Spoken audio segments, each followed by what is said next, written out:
আসসালামু আলাইকুম। কাছে দূরে দেশে প্রবাসে যে যেখান থেকে দেখছেন সবাইকে শুভেচ্ছা ও ভালোবাসা জানিয়ে শুরু করছে আমাদের নতুন পর্ব। সুপ্রিয় দর্শক শ্রোতা, অবস্থান করছি ঝিনাইদহ জেলা কালীগঞ্জ উপজেলা 12 বাজার গরুর হাটে।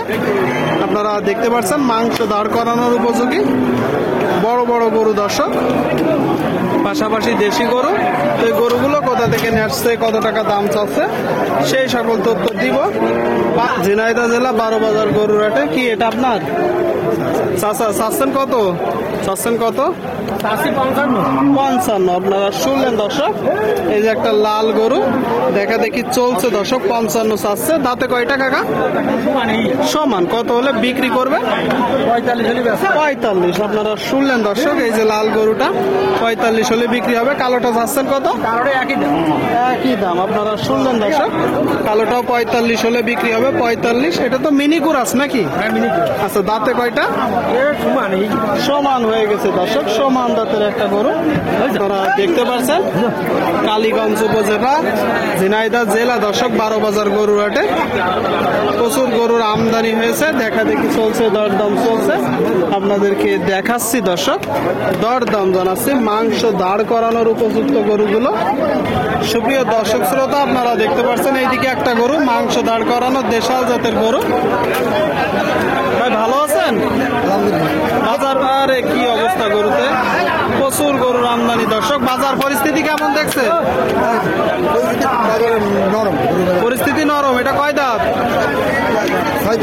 6 দাঁত। আপনারা শুনলেন দর্শক, বাজার পরিস্থিতি ভালো না বলতেছে। 6 দাঁতের গরু, 6 দাঁতের মাংস দাঁড় করানোর উপযুক্ত। বাংলাদেশের বিভিন্ন জায়গা হইতে গরু কিনতে আসে। এটা মূলত আপনি চাচ্ছেন কত? কয়টা নেটছেন গরু? 6টা। বাদ বাকি 5টা কই? 3টে বিক্রি করছে। ওই পাশে 3টা বিক্রি হয়েছে, আর 2টা আছে। এটা এখন কত হলে বিক্রি করবেন? 40-42। আপনারা শুনলেন দর্শক, এই যে একটা গরু 40-42 হলে বিক্রি হবে। দেশাল জাতের গরু দেখা দেখি চলছে, দরদাম চলছে 12 বাজার গরুর হাট থেকে। সুপ্রিয় দর্শক, আপনারা দেখতে পাচ্ছেন মাংস দাঁড় করানোর উপযোগী বড় গরু দর্শক, ডবল বডির। কাকা ভালো আছেন? এটা কয় দাঁত? 6 দাঁত। কি জাতের গরু? লাল সিন্ধি। আপনারা শুনলেন দর্শক, এই যে একটা গরু 6 দাঁতের লাল সিন্ধি। ঝিনাইদহ জেলা 12 বাজার গরুর হাট থেকে দর্শক 6 দাঁতের লাল সিন্ধি। কিনা গরু না বাসার গরু? মানে আপনার ব্যবসার গরু। আপনি মূলত চাচ্ছেন কত? 72। এটা চাওয়া দাম, কিনা বেচা নিয়ে 60-এর উপরে। আপনারা শুনলেন দর্শক, এই যে একটা গরু 60-এর উপরে বিক্রি করবে। মাংস দাঁড় করানোর জন্য বড় গরু। সামনে একটা দেখতে পাচ্ছেন ফ্রিজিয়ান কুরাস জাতের গরু মূলত। কাকা এটা কুরাস? হ্যাঁ কুরাস। এটা কয় দাঁত? দাঁত ধরে দেখতে হবে, মানে আপনি সঠিক জানেন না। চাচ্ছেন কত?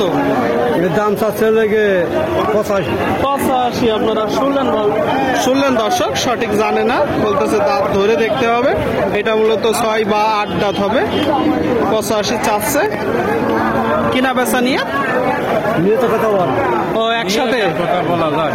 একটা ধারণা দেন। 72-73। বাজার পরিস্থিতি কেমন দেখছেন? বাজার পরিস্থিতি ভালো না বলতেছে দর্শক। এই যে একটা গরু 72-73 হলে বিক্রি হবে। আপনাদেরকে দেখাচ্ছি, দর দাম জানাচ্ছি দর্শক। ঝিনাইদহ জেলা কালীগঞ্জ উপজেলা। আপনারা দেখতে পাচ্ছেন সামনে আরেকটা। এটা মূলত দেশি। ভাই দেশি তো? এটা কেমন দেখছেন বাজার? ভালো না। কয়টা নেটছেন গরু? চাচ্ছে। শুনলেন দর্শক, এই যে একটা গরু 50-52 চাচ্ছে। 50-52 বলতেছে বাজার ভালো না। কত হলে বিক্রি করবে? 45 হলে বিক্রি হবে দর্শক। 45। ভাইয়ের মূলত একটু সমস্যা, তাই তো ভাই? ঠিক আছে ভাই। হ্যাঁ, আপনারা দেখতে পাচ্ছেন প্রচুর আমদানি হয়েছে। ভাই ভালো হ্যাঁ ভাই ভালো। ঝিনাইদহ জেলার 12 বাজার গরুর হাটে। কাকা সাদাটা চাচ্ছেন কত? দাম আছে 52 52। দাঁতে কয়টা? 6 দাম দাঁতে 6টা। আপনারা শুনলেন দর্শক, 6 দাঁতের একটা গরু দেখতে পাচ্ছেন। কিছুটা ফ্রেশ গরু, একটু গোস্ত আছে, তবে হাড়ে মোটা, আরো বেশি গোস্ত ধরবে। এটা মূলত চামড়া পাতলা একটা গরু, আপনারা দেখতে পাচ্ছেন, দেখলেই বোঝা যাচ্ছে দর্শক। কয়টা নেসছেন গরু? 45 46 হলে বিক্রি করবেন। কয়টা নেসছেন গরু? একটা হয়নি একটাও হয়নি দর্শক, আপনারা শুনতে পেলেন, একটাও বিক্রি হয়নি। এই যে গরুটা 45 46 হলে বিক্রি হবে। আপনাদেরকে দেখাচ্ছি, দর দাম জানাচ্ছি দর্শক।